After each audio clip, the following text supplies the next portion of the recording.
Well, happy Sunday, my friends. I'm so glad that you were here, and I loved this journal page. It was just perfect for what I was feeling and the inspiration and all of that. I just loved it. Super simple. So let's take a look at the supplies and the page. So this is the page. Look at love how I got my perspective right with the walkway and everything, and just all the little bits and pieces, the texture, all of it. Very, very yummy good. I did not put a word on it yet. I'm still thinking, and we'll see where I go with the word or what. I did do some journaling, which it was important for this page, and I'll share all about that at the end of the video. So supplies used: my handmade journal, matte gel, or you could use fluid matte medium to put your papers down with. And my papers were random collage papers and some magazine pages. Oh, I take that back. This was a, I don't remember where I got this. It reminded me of, and I'll share the story, of my little town that we live in. But I have this photo and this window available for you in the subscriber library if you're a subscriber. Okay. That's that, and then random papers. I did use super heavy gesso through my stencil, my cobblestone stencil, to create the texture in the house and the walkway. And I did not, I was going to use the wildflower, and I still might. I've gone back and forth. I didn't use my wildflower stencil for the flowers in, let me just scooch this over, in this section here. But they would be perfect. But anyway, I didn't do that either because I was really pleased with how it was, and sometimes, you can overdo it. So, but I'm still going to offer, these two are going to be on sale this week, the cobblestone and the wildflower one. And then, so I did super heavy gesso through my stencil for my texture. I used regular gesso as my white. I used matte black for my black. And then alizarin, I know I've been corrected. I'm not saying it right. I know that. I'm just going to say it how I say it. Alizarin crimson hue, olive green, red ochre, raw umber, and I did break out some fluid acrylics. I haven't used these in forever. Raw umber, and I didn't use this raw umber, did I? I used my fluids. Wow. Raw umber and Payne's gray. And there's not a lot of color on here, except for like the photos and the different things. I've got this flag here that I just love. Can't wait to tell you about the story. Anyway, so those are the colors that I used. Not a ton. So the red ochre, olive green, crimson. I won't say it the wrong way. I did use my catalyst tool to kind of smooth out my papers. I used a Pitt pen, Faber-Castell Pitt pen, to write my story and things. Black soft pastel, white soft pastel pencil. This is kind of like a gray soft pastel, and then I have a brown, and then I have a white soft pastel. That's it. That's very, very simple, but I think just gorgeous page. It needs a word, and I don't know what the word is yet. So maybe by the end, when I talk about this, I'll have a word. I'll have landed on a word. But I love it. And I think that is it for the supplies. Okay, so today is the last day to sign up for the early bird pricing for the Finding My Way workshop, my newest workshop. I'll have a link down below for you to see that. All of the supplies and everything, links And links to the stencils, all that is on the blog. The link to the blog is down below in the YouTube description box. I think that is it for now. Let's get creating and then stick around. We'll have a conversation at the end about the meaning and how this came about and all of that kind of thing. All right, let's get creating.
All right, my loves, that was fun, easy and fun, and yet impactful. I love how it turned out. I love the perspective of it. I love it. I love the texture of it, the color. And I want to, so when we started, when I went over the supplies, I had not put a word down yet, and I decided to put perspective on here. And I filled out this area of the road with my journaling. Love that. And then I had mentioned that I had not used my wildflower stencil, and I'm just going to real quick put out a little bit of black matte paint and grab a sponge and see what I think, because why not? Give it a try. And this poor stencil is just so gunked up. Oh, I think I just went over my flowers. And I need a new one because it's so gunky with the paint. And it's kind of cool though. I kind of like how it looks. I think I have a new one.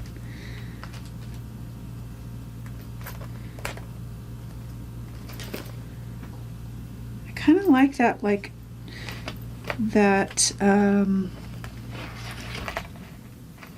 that black in there. Kind of pulls the eye over to this side. What if I bring, I'm just playing right now to see what happens.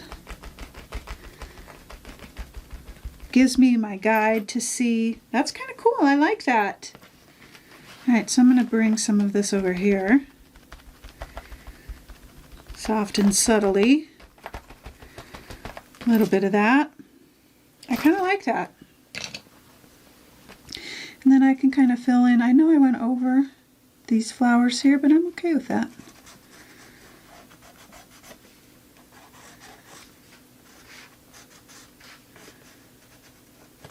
I kind of like that because I've already got some of those black lines in there.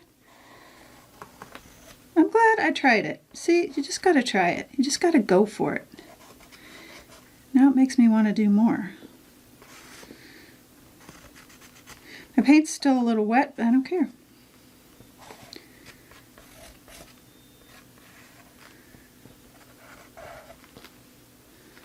I like that black because it kind of balances it out a little bit and it adds this kind of unexpected bit. Nice. Yeah, that's what it needed. It needed some of that. I could kind of go on and on and on this page. Okay, I like that little bit stronger line there too. That kind of black in there. Okay, I need to just leave it alone because I'll just go on and on. Okay, but look at how cute. Okay, so I put perspective in here and then just finished out my journaling. And then the addition of the black flowers, perfect. Love it, love it. Okay, so the meaning behind this piece, I think it was probably 3 or 4 weeks ago, I don't know, where I did a journal page or a piece or something like that, and I was talking about the struggle between winter and spring and how, oh man, it just makes me grumpy and it just is a hard time. And everyone's waiting for it to finally break. Well, it has broken and spring has come. And, you know, we still are kind of a little bit back and forth, but nothing like it was. And the sun is shining most of the time.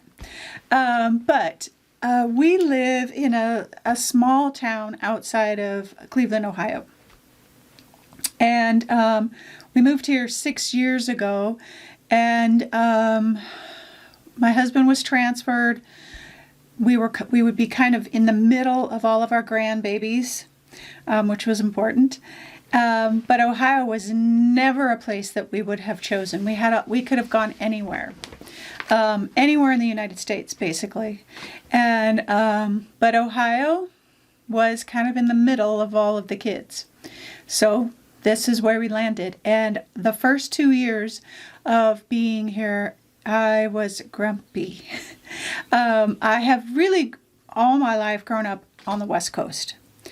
And so Ohio was a little bit of a culture shock in some ways. And weather, I was in Phoenix before Ohio for a good long time and had grown up in Phoenix. I'd moved away and come back and moved away and come back, but Phoenix was always home.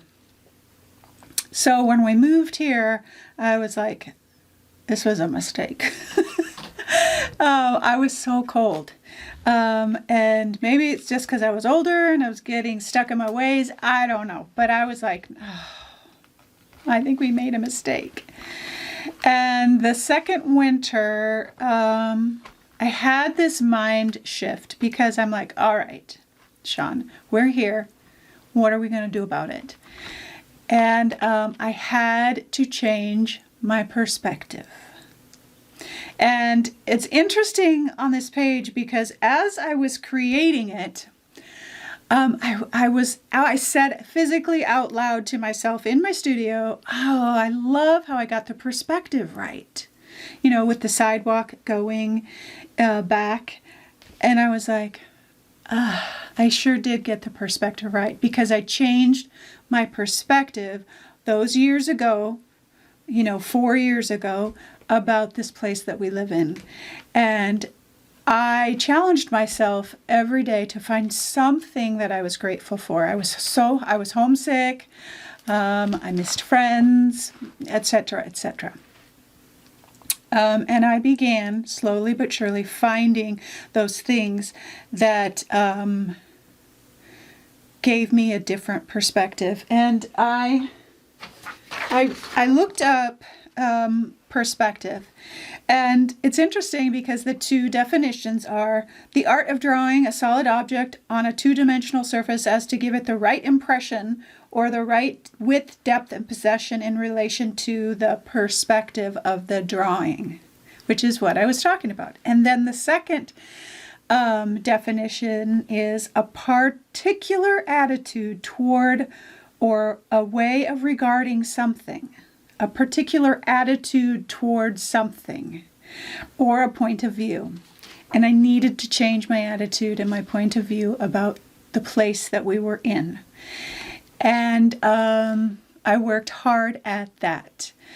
So last week, I was on my way into town. And it's funny because I say into town and the people that live in my community are like, into town, you sound like we live in the country. And for me, that's how it is. I feel very rural because I lived in a big city and have lived, in the big city, area. I mean, everything was like, we had pockets of suburbs of homes, but, 5 minutes outside of that, you're on a major street with every kind of store and gas station. And I mean, it was a city. So you got, it's a 20-minute drive into town to get to anything here. So, which at first I hated and now I love. But on the way into town to drop off the mail, drop off orders for the shop, it's, we're getting ready for Memorial Day. And we have this like main street in the center of our little town, and it's lined with flowers and flags, and all the streets and all the houses have pots, because now it's warm and they're planting their flowers, pots and flags, and it is the most charming, and all these little tiny shops and antique shops, and they're just opening up and blooming, and everything is green. And the sun was shining that day, and I thought, I was driving, and I'm like, oh, I just love this. And it caught me off guard because what a shift in perspective I had. And I can't imagine being anyplace else. I absolutely love it here. We've made a wonderful life for ourselves in these 6 years. We're right off the water, and my husband is on the water all the time, and it's part of our life now. And we go and see all the kids, and I had a shift in perspective. And so often over my life, I have had to have a shift in perspective. Otherwise, that bitterness, that anger, that questioning of did I do the right thing, would have eaten me alive. And I don't know where you are, but maybe you need a shift in perspective. And even for winter, now, there are beautiful things about winter. I still do not like it, but I try to find the things that I enjoy and really work on playing those up. It's all about perspective. It's all about saying, okay, what can I find to be grateful for in this moment? And I want to encourage you today. I don't know where you are or what your journey is, or maybe things are fantastic for you, and yay, and cherish the season. But maybe things are hard right now. Maybe you're wondering if you made the right choice. Maybe you're wondering if you can do the thing that you're trying to do. I hope that you will think about this in finding a new perspective on what you're in right now. And it doesn't happen overnight. It didn't happen for me overnight. It was a lot of work and time. It takes time. Sometimes we think, I know I did, I'm like, I want to feel like I'm home here right away. And that it takes time to build friends and relationships and things like that. And it takes time in whatever situation we're in to change our perspective, to change what we look at, to change how we think about something, even creatively. When we approach what we're working on and it's not good, how do we change our perspective when we create? We find what's good in the piece and we work from there. We find what maybe we want to try to do with it and we work from there. We change our perspective. And we get to choose how we respond to whatever situation we're in. And that's not an easy task. I'm not saying that lightly. And I know that lots of you are going through lots of different things, and it's different for everyone, where they're at and what they're doing. But this was my journey this week, and I loved how when I said, I love that I got that perspective right on this page. And I thought, it just took me back because I was so incredibly grateful at the moment when I was driving into town and I was seeing everything, and I was just, it was like everything had come to life, and I was so filled with gratitude. And I couldn't imagine being anyplace else. How much a shift in our thinking, how much it can change us, change our lives for the good or for the worst. So keep that in mind wherever you are on your journey. A shift in perspective can change so many things. All right, my loves, that's all I have for you this week. Don't forget, Finding My Way workshop, early bird pricing ends today. So if you're interested, check it out. All the links to the supplies and everything will be down below in the YouTube description box. Okay. All right, my loves. I hope you have a wonderful Sunday. I hope it's restful, peaceful. I hope if you need to think about what perspective you're thinking about in your situation, that you are willing to be open to that. And I hope that you always, always know that you are loved.